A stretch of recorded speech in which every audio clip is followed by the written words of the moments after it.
ဒီကနေ့ရဲ့ဒီ culture and creative industry မှာပေါ့နော်စတင်တယ်ဘယ်လိုမျိုးအကြောင်းအရာလေးတွေကိုအဓိကပါဝင်ပြီးတော့ဆွေးနွေးပေးသွားခဲ့လဲဆိုတော့အကျဉ်းချုပ်လေးကိုပြပြပေးပါအောင်ရှင်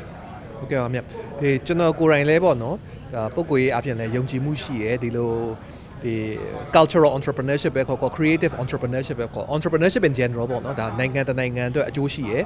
ဒါကျွန်တော်ဒီမြန်မာနိုင်ငံရှင်ပြိုင်မှုကော်မရှင်ရဲ့ဒီအဖွဲ့ဝင်စီးပွားရေးပညာရှင်အနေနဲ့ကြတော့ကျွန်တော်ကဒါကျွန်တော်တို့ကော်မရှင်ရဲ့အလုပ်ကတော့ဒီမြန်မာနိုင်ငံဒီရှင်ပြိုင်မှုဝန်းကျင်ကောင်းပေါ့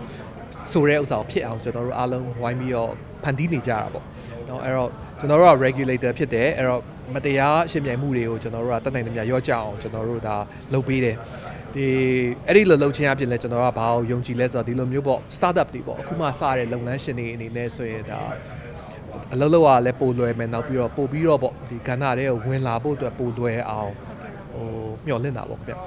အနေနဲ့ကိုစိတ်ဝင်စားတဲ့ကိုဖန်တီးကျင်တဲ့ဒါ culture ပဲဖြစ်ဖြစ် creative mind ပဲဖြစ်ဖြစ်ဒါနဲ့ပတ်သက်ပြီးတော့ဘယ်လိုမျိုး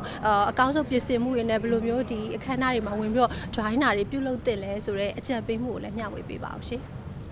ကျွန်တော်တို့ဒါများဒါဖန်တီးရတဲ့သူတွေအနေနဲ့ဖန်တီးတဲ့နယ်တယောက်တယောက်တည်းဖန်တီးလို့ရဆိုဖန်တီးဒါမှမဟုတ်ပေါင်းနေများပေါင်းပြီးလုပ်တယ်ဆိုရင်ပိုဖန်တီးစရာပိုတွေ့မယ်ကျွန်တော်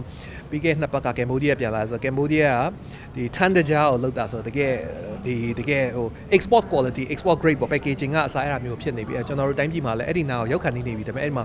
ကျွန်တော်တို့စီမှာကြာ scalability ပေါ့ပို့ပြီးတော့တိုးချဲ့နိုင်ဆိုတာကျွန်တော်တို့တိုင်းပြည်မှာလိုသေးတယ်အဲ့ဒါမျိုးတွေကိုဒီမှာဒီလုပ်ပေါ်ကိုင်းပဲများနဲ့တွေ့တယ်ဆိုရင်ဒါပို့ပြီးတော့ပေါင်းပြီးလုပ်နိုင်မယ်လို့မြင်တယ်အဲ့ဒါဆိုရင်လည်းကျွန်တော်တို့ဒီဒါဒီဟိုကို region မှာပေါ့နော် regionally competitive ဆိုတဲ့ဥစ္စာကို